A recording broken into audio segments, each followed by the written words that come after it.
Pada episode sebelumnya, Luo menyampaikan kepada Hanli bahwa aliansi Dao Surgawi menginginkan Hanli untuk kembali berpartisipasi dalam perang berikutnya. Hal ini dikarenakan kemampuan Hanli yang dapat membunuh kultivator berjubah hitam dengan singkat. Hanli akhirnya setuju, namun dia meminta kompensasi kepada aliansi. Luo termenung saat mendengar Hanli dan samar-samar mengingat sesuatu. "Bahan apa itu? Tolong beritahu kami." Long Han perlahan bertanya. "Aku butuh auric essence untuk menyempurnakan harta sihirku. Lebih banyak lebih baik, tapi jangan khawatir. Saya bersedia menukarnya dengan barang yang bernilai sama. Saya tidak akan hanya mengambil keuntungan. Aliansi hanya perlu menggunakan sumber daya mereka untuk membantu saya mengumpulkan auric essence atau mungkin menemukan keberadaannya." Hanli merasa sangat frustrasi karena dia sebelumnya tidak dapat memperoleh sejumlah besar auric essence untuk menyempurnakan formasi pedang daging. Sekarang setelah kesempatan ini muncul, ia ingin menggunakan sepenuhnya. Auric essence, semua yang hadir mengungkapkan keterkejutan saat mendengar Hanli. Pak Tua Kuang mengerutkan kening dan memasang ekspresi bingung. "Rekan Lewis Han, harta sihir yang ingin kamu sempurnakan membutuhkan auric essence sebanyak itu. Apakah Anda tahu berapa banyak kekuatan harta sihir meningkat setelah hanya menanamkan sejumlah kecil saja? Dan jika Anda menambahkan terlalu banyak, itu tidak akan memberikan efek lebih lanjut." Hanli dengan tenang berkata, "Jangan khawatir, saya sudah tahu ini. Saya hanya ingin bertanya apakah aliansi Anda dapat mengumpulkan jumlah tertentu dari item ini." Long Han menggelengkan kepalanya sambil menghela nafas. "Karena rekan Dawis Han bersedia untuk menukarnya dengan adil, kita tentu bisa mencari informasi apapun untuk membantu Anda mengumpulkan bahan itu semampunya. Namun, ketika barang-barang tersebut diperoleh, mereka biasanya segera menggunakannya. Dari nada bicara Anda, sepertinya Anda sangat membutuhkannya. Saya khawatir ini akan sangat sulit dilakukan. Bahkan jika informasi auric essence ada, pemiliknya akan merahasiakannya karena ingin mendapatkannya sendiri, akan sulit ditemukan. Itulah sebabnya hanya sejumlah kecil yang ditemukan pada pertemuan perdagangan baru-baru ini." Ketika Hanli mendengar ini, dia sedikit kecewa. Dia sudah mempertimbangkan hal ini, tetapi dia tidak punya cara lain untuk mendapatkannya. Dia benar-benar buntu akal. Jika dia benar-benar tidak bisa mendapatkan auric essence dalam jumlah besar di selatan surgawi, dia mungkin harus pergi ke Kekaisaran Jin atau benua besar lainnya untuk mencarinya. Karena Kekaisaran Jin sekitar 10 kali lebih besar daripada surgawi selatan, mungkin dia akan dapat menemukan sejumlah besar auric essence di sana. Belum lagi bahwa ia masih memiliki kotak tulang yang ia terima di alam umbra yang berisi metode penyempurnaan untuk jimat pengikat roh. Jika dia kembali ke Kekaisaran Jin, dia tentu ingin mengembalikannya ke sekte jimat surgawi. Hanli merasakan kekecewaan mendalam setelah mendengar ini. Melihat ekspresi ragu-ragu Hanli, Lulo tidak bisa tidak menghiburnya. "Junior Han, mari kita ubah permintaannya. Auric essence bukanlah sesuatu yang mudah dicari." Hanli tanpa sadar mengerutkan kening ketika dia mendengarnya. Setelah berpikir sejenak, dia menggelengkan kepalanya dan berkata, "Bagaimanapun juga, auric essence sangat penting bagiku. Bahkan jika peluangnya tipis, saya masih ingin aliansi menyetujui masalah ini." Dia berkata dengan ekspresi tegas. Melihat bahwa Hanli sudah membuat keputusan, Long Han akhirnya mengangguk. "Karena rekan Dawis Han telah memutuskan, aku akan memerintahkan murid-murid aliansi untuk berusaha sekuat tenaga. Namun, harap jangan menyesal keputusan ini jika kami tidak dapat menemukan bahkan sebutir auric essence pun. Meskipun kekuatan super besar seperti aliansi Dao Surgawi, yang bisa mereka lakukan hanyalah memerintahkan murid-murid tingkat rendah mereka dan memberi perhatian khusus pada setiap kabar yang mungkin muncul. Karena masalah ini tidak akan terlalu menguras tenaga, kakek Kuang dan yang lainnya tidak mengajukan keberatan." Namun, mereka juga mengasah bahwa ini saja tidak cukup untuk mengganti rugi. Mereka segera mengeluarkan sebuah kantong berisi lebih dari 100 batu roh tingkat menengah juga. Hanli menerimanya dengan senyuman. Dengan ini disepakati, suasana ramah muncul di aula. Para kultivator aliansi Dao Surgawi mengobrol untuk sementara waktu. Akhirnya, pertanyaan rinci tentang pertempuran di Gunung Naga Kuning mulai diajukan, terutama tentang pria berjubah hitam dan guru Dewa Mulan. Tanpa niat untuk menyembunyikan hal ini, Hanli menjawab pertanyaan mereka satu persatu. Tentu saja, ia tidak menyebutkan tentang teknik dan harta miliknya, dan Long Han serta yang lainnya tidak mendesaknya. Namun mereka merasa ragu saat mendengar bahwa pria berjubah hitam bukanlah kultivator iblis atau hantu. Long Han sangat terkejut mendengar bahwa mereka hanyalah kultivator dao iblis. Setelah setengah hari berlalu, Han Li dan Lulo akhirnya berpamitan. Tak lama setelah mereka pergi, sebuah jimat transmisi suara tiba-tiba meluncur ke arah tangan Lulo. Lulo memberikan senyuman masam kepada Han Li dan berkata, "Aku memiliki urusan mendesak. Aku takut tidak bisa terus menemanimu. Saudara Han sebaiknya berjalan-jalan di sekitar kota. Nanti kita berbincang lagi saat malam tiba." Han Li tersenyum ramah sebagai balasan. "Kakak Senyon Lu, jangan khawatir tentang aku. Aku juga ingin melihat kota ini sendirian." Merasa lega, Lulo memberi hormat kepada Han Li dan segera terbang pergi menjadi seberkas cahaya. Masalah ini tampaknya benar-benar penting. Saat Han Li melihat Lulo pergi, ia menggelengkan kepala. Tetapi setelah berpikir sejenak, ia malah tersenyum. Ia merenung sejenak sambil memandang langit sebelum menuju ke distrik pusat kota. Namun setelah beberapa langkah, ia berhenti dan perlahan berbalik menghadap wanita bermarga Song yang berdiri di pintu sebuah gang terdekat. Dia berdiri di sana dengan bibir yang sedikit tergigit dan ekspresi ragu. Han Li berkedip dan melambaikan tangan kepada wanita itu. Setelah sedikit ragu, dia melangkah dengan langkah ringan mendekat. Wanita cantik itu dengan hormat berteriak, "Junior memberi hormat kepada paman guru Han? Sudah berapa lama kau menunggu di sini?" Han Li menatap wajah wanita itu dengan tangan di belakang punggungnya. Wanita itu menundukkan kepalanya dan dengan lembut menjawab, "Sudah sekitar 1 jam." Han Li melirik sekeliling dan dengan tenang berkata, "Sepertinya ada sesuatu yang ingin kau sampaikan padaku. Namun ini bukan tempat yang baik untuk berbicara. Ikutlah denganku." Tanpa menunggu jawabannya, ia mulai berjalan.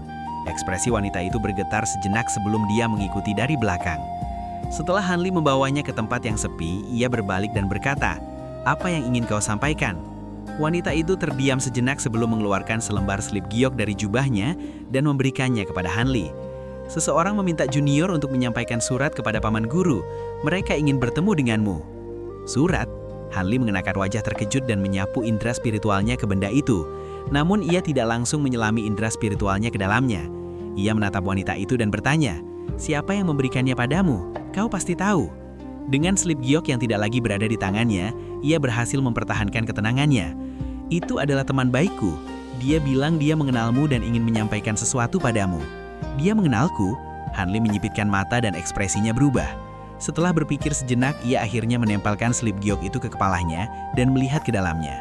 Beberapa saat kemudian, ia menunjukkan ekspresi aneh di wajahnya. "Di mana dia? Bawa aku menemuinya." Wanita itu berkedip dan dengan terkejut berkata, "Paman guru benar-benar mengenali temanku." Han Li dengan santai berkata, "Benar, ada sedikit persahabatan di antara kami. Aku tidak menyangka bahwa Junior Song mengenalnya." Semangatnya terbangun, ia tersenyum manis dan berkata, "Aku bertemu dengannya hanya dalam 2 tahun terakhir. Awalnya aku mengira itu hanya lelucon bahwa dia mengenalmu. Aku tidak menyangka itu benar. Aku telah menyiapkan tempat kosong untuknya di luar kota. Aku akan membawamu menemuinya." Setelah itu, Han Li dan wanita itu berjalan menuju gerbang kota satu persatu. Setelah mereka meninggalkan kota Tianyi, wanita itu terbang dan memandu Han Li ke selatan. Mereka menempuh puluhan kilometer sebelum tiba di sebuah lembah kecil yang tidak berpenghuni. Pintu lembah itu diselimuti kabut putih murni, menyembunyikan isi di dalamnya dari pandangan.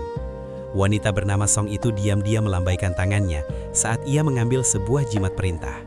Seberkas cahaya merah kemudian meluncur ke dalam kabut dan menyebabkan kabut itu bergulung dan mengungkapkan jalur hijau yang sempit. Wanita itu dengan hormat berdiri di samping dan berkata, "Paman guru, silakan masuk lebih dulu." Dengan indera spiritual Han Li saat ini, ia jelas melihat segala sesuatu di dalam lembah. Ia tersenyum tipis di wajahnya dan berjalan menyusuri jalan itu. Lembah yang indah ini tidak besar, luasnya hanya sekitar 300 meter, dengan tidak ada yang terlihat kecuali beberapa bangunan kecil di tengahnya, membuatnya tampak hanya sebagai tempat tinggal sementara. Namun, daerah di sekitar bangunan itu sepenuhnya bersih, tanpa satupun rumput yang ditemukan. Namun seseorang di dalam ruangan terkejut saat formasi itu dipatahkan. Dalam sekejap, seorang wanita cantik berpakaian kuning muncul dari dalam bangunan. Ketika wanita itu muncul di hadapan Han Li, namanya langsung terlintas di pikirannya. Dia adalah Mei Ning yang menemani perjalanan Han Li dari alam umbra ke selakan surgawi. Kecantikannya semakin memikat setelah beberapa tahun tidak bertemu. Junior dapat mencapai tingkat kultivasi saat ini berkat pil yang senior berikan di masa lalu. Pada saat itu, wanita bermarga Song mendekat dari belakang Hanli dan berbicara dengan nada akrab. "Adik Mei, apakah saudari Ziling ada di dalam?" Ini membuat Hanli menatapnya dengan sedikit terkejut. Tidak berani mengabaikan keduanya, Mei Ning mengenakan ekspresi minta maaf dan berkata, "Senior Song, kakak Ziling saat ini sedang berkultivasi di dalam kamarnya, tetapi tak lama lagi akan segera selesai. Bagaimana kalau kalian berdua menunggu di kamarku terlebih dahulu?" Hanli tidak mengajukan keberatan. Dengan indera spiritualnya, ia dapat melihat dari fluktuasi chi spiritual Ziling bahwa dia hampir menyelesaikan siklus kultivasi. Keduanya kemudian masuk ke salah satu bangunan batu dan duduk. Setelah itu, Mei Ning dengan cepat menyeduh secangkir teh untuk mereka. Hanli menyeruput teh dan dengan tenang bertanya, "Nona Mei, di mana kau dan Ziling berkultivasi selama beberapa tahun terakhir? Apakah kalian berdua belum bergabung dengan sekte manapun?" Sembari berdiri di samping Hanli, Mei Ning menundukkan kepalanya dan menjawab, "Kakak Ziling dan aku telah membahas hal ini. Kami akan terlebih dahulu mengamati sekte-sekte besar di selatan surgawi dan meningkatkan kultivasi kami sebelum memutuskan untuk bergabung dengan sekte. Oleh karena itu, kami telah melakukan perjalanan selama beberapa tahun ini. Lagi pula, keadaan di selatan surgawi cukup berbeda dari rumah asal kami." Melihat bahwa Mei Ning tidak menyembunyikan bahwa dia adalah kultivator asing, Hanli menyadari bahwa Junior Song kemungkinan besar tahu bahwa mereka berasal dari laut bintang luar. Sepertinya hubungan mereka dengan Ziling cukup dekat. Namun, melihat perilaku lembut dan tulus Mei Ning, Hanli mengusap hidungnya dan merasa canggung untuk melanjutkan pertanyaannya. Dia hanya berbalik menatap wanita bermarga Song di samping dan tersenyum. "Kau tidak membawaku ke sini atas permintaan Ziling hanya untuk mengenang masa lalu, kan? Jika tidak perlu sembunyi-sembunyi untuk menyampaikan surat itu." "Senior Han, aku..." Wajah Junior Song sedikit memerah tertegun. Mei Ning menunjukkan sedikit rasa malu. Justru saat dia berpikir untuk mengatakan sesuatu, seorang wanita tiba-tiba tertawa dari luar ruangan. "Kakak Han, tidak perlu mempersulit kedua adik kecil ini. Sebenarnya, ide untuk mengundangmu ke sini sebagian besar berasal dariku." Begitu dia selesai berbicara, peri Ziling masuk. Penampilannya semakin menawan dan matanya semakin bersinar dari sebelumnya. "Sebenarnya, aku seharusnya memanggil Kakak Han sebagai senior sekarang. Namun, aku merasa bahwa Kakak Han adalah sebutan yang lebih sesuai karena usia kita tidak berbeda jauh. Kakak Han pasti tidak keberatan." Ziling berkata sambil tersenyum. Setelah bertemu dengannya di Heaven Void Hall dan alam umbra serta hari-hari yang dihabiskannya bersamanya di laut tanpa ujung, Hanli merasa bahwa dia adalah teman dekat. Hanli menatap wanita itu dengan tatapan tajam. Meskipun kultivasinya saat ini berada di tahap nascent soul, dia merasakan getaran di dalam jiwanya saat melihat penampilan asli Ziling. Kecantikannya mampu menghancurkan negara seperti dalam legenda. Dalam hal kecantikan, bahkan kekasihnya Nang Gongwan berada di level yang sepenuhnya berbeda. Tentu saja, ketenangan dan pesona Nang Gongwan termasuk dalam kategori yang sama sekali berbeda. Mereka tidak bisa dibandingkan. Tidak ada masalah bagiku. Namun jika Nona Ziling berjalan keluar dari lembah ini dengan penampilan aslinya, itu akan membuat kekacauan ke selatan surgawi. Jika ada dari para iblis tua itu melihatmu, aku khawatir mereka akan mencoba mengambilmu dengan paksa. Dalam kehadiran teman lamanya ini, Hanli bisa sedikit bercanda. Ziling tersenyum dan melirik Hanli sebelum memanggil rekan Dawi Song. "Aku telah banyak merepotkanmu, Kakak Song. Mei Ning dan aku akan sulit untuk pergi ke kota Tianyi tanpa bantuanmu." "Tidak masalah, karena aku juga terlibat dalam hal ini. Memberikan sedikit bantuan adalah hal yang wajar." Wanita itu masih tampak agak terkejut. Meskipun dia tahu bahwa Ziling dan Hanli benar-benar teman lama, dia cukup terkejut melihat mereka bertindak begitu santai satu sama lain. Dan itu sangat meningkatkan kepercayaan dirinya terhadap hal yang akan datang. Pada saat itu, Ziling tersenyum manis kepada Hanli dan dengan santai berkata, "Setiap kali aku melihat Kakak Han, sepertinya kultivasinya meningkat pesat setiap waktu. Seni kultivasi yang tidak diketahui ini benar-benar mengagumkan. Dan sekarang ketenaran Kakak Han membuat kami kehilangan kata-kata. Rumor telah menyebar kemana-mana bahwa kekuatan Kakak Han bahkan lebih besar dari seorang kultivator Nascent Soul tahap menengah. Apakah hal ini benar?" Setelah itu, Ziling tersenyum misterius kepada Hanli. Matanya samar-samar menunjukkan sedikit antisipasi. Hati Hanli bergetar dan dia merenung sejenak. Alih-alih memberikan jawaban langsung, dia dengan tenang bertanya, "Nona Ziling, mengapa hal pertama yang kau tanyakan padaku adalah tentang kekuatanku? Bukankah itu terlalu dini? Bisakah kau memberitahu aku mengapa kau mencariku terlebih dahulu? Aku berharap untuk memahami ini sebelum kita melanjutkan ke hal-hal lain." Ketika dia mendengar Hanli, Dia berkedip dan mengenakan ekspresi malu. Aku memang tidak sabar, itu benar. Namun masalah ini benar-benar penting. Jika kau memiliki kemampuan seorang kultivator Nesensol tahap menengah atau lebih, rencana kami akan memiliki kesempatan untuk berhasil. Tatapan Hanli bergetar dan senyumnya menghilang. Dia dengan tenang bertanya, hal penting apa itu? Jika kau memerlukan bantuanku, lebih baik kau memberitahuku dengan jelas. Ekspresi Shilling menjadi serius. Sepertinya aku tidak perlu merahasiakannya lagi. Kakak Han pasti sudah menebak. Kami benar-benar membutuhkan bantuan Kakak Han. Tapi sebelum itu, aku ingin menanyakan satu pertanyaan. Tidak lama sebelum ini, apakah Kakak Han menemani beberapa monster Tuan Nesensol ke dataran Maulan dan memperoleh pusaka Master Changkun? Dengan sedikit terkejut, Hanli bertanya, "Bagaimana kau tahu tentang itu? Masalah ini seharusnya hanya diketahui oleh sedikit orang." Mei Ning tersenyum manis dan berkata, "Itu kami ketahui dari seorang kultivator sekte roh hantu. Dia adalah garis keturunan langsung dari seorang tetua sekte roh hantu. Dia secara tidak sengaja melihat penampilan asli kakak Ziling dan terpesona sepenuhnya. Tidak ada yang tidak akan dia katakan." "Anak bodoh, apa omong kosong yang kau katakan?" Ziling mendengus dan pipinya memerah. Sepertinya keduanya telah menjadi cukup dekat selama bertahun-tahun. Hanli mengangguk dan kecurigaan muncul di wajahnya. Jika sekte roh hantu terlibat, masalah ini tidak bisa biasa-biasa saja. Mata cerah Ziling berkilau dan dia berkata dengan suara manis, "Aku tidak menyangka kakak masih begitu berhati-hati walaupun telah memasuki tahap Nesensol. Aku baru saja memasuki tahap Nesensol. Jika aku tidak ingin mati, aku harus berhati-hati. Berhati-hati adalah hal yang wajar. Namun apa hubungannya dengan aku pergi ke dataran Maulan untuk mencari harta? Apakah mungkin kau memperoleh rahasia lain dari sekte roh hantu?" tanya Hanli dengan penasaran. Melihat bahwa Hanli benar-benar akrab dengan Ziling, Junior Song merasa kurang nyaman dan menyelah. Kakak senior Han benar-benar tajam. Masalah ini melibatkan sebuah harta di dalam lembah Devil Fall. Murid sekte roh hantu secara tidak sengaja mengungkapkan hal ini saat kami membicarakannya. Setelah beberapa saat terkejut, Hanli mengenakan ekspresi aneh dan berkata, "Lembah Devil Fall. Aku ingat hanya Master Changkun yang bisa keluar dari sana dengan selamat. Bagaimana sekte roh hantu tahu tentang harta di dalamnya? Apakah kau tidak tertipu?" Mata Ziling bersinar dan dia berkata, "Ini bukan masalahnya. Pada saat itu kami penasaran dan bergabung untuk melakukan teknik memikat. Tidak hanya kami berhasil mendapatkan nama harta tersebut, tetapi kami juga menemukan lokasi perkiraannya. Mengenai mengapa sekte roh hantu tahu tentang hal ini, orang yang bersangkutan juga tidak tahu. Namun masalah ini kemungkinan besar benar." Hanli mengernyit. Jika masalah ini benar, maka ini pasti adalah harta kuno yang tidak biasa. Apa harta yang kau dambakan begitu besar? Ketiga wanita itu dengan cepat bertukar pandang.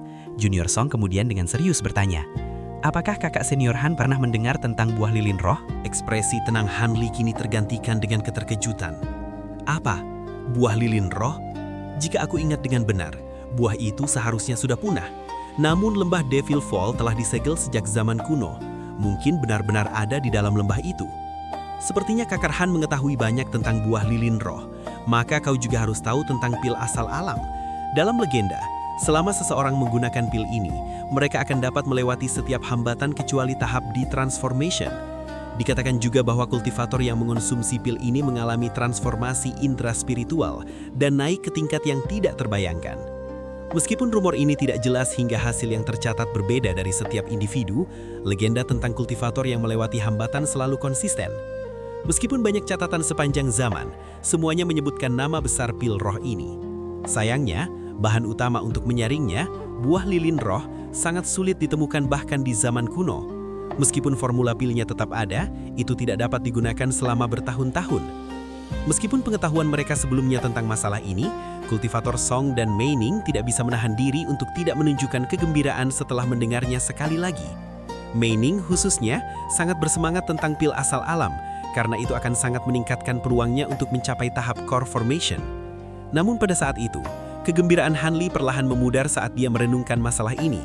Setelah mempertimbangkan dengan cermat, Hanli dengan tenang menjawab, "Jika buah roh itu ada di lembah Devil Fall, itu menjelaskan mengapa sekte roh hantu bersusah payah menyewa para kultivator Nesensol pencari harta dan membunuh Markis Nanlong untuk harta Master Changkun.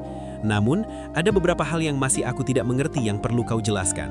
Aku tidak akan menghadapi bahaya ini, meskipun betapa menggoda buah itu."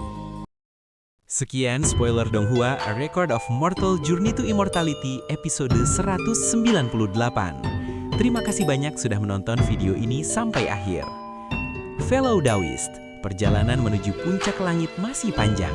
Jangan sampai tertinggal di dunia fana. Klik tombol subscribe dan aktifkan lonceng notifikasinya agar kalian selalu dapat kiriman energi Chi terbaru dari channel Gravity. Sampai jumpa di ranah berikutnya.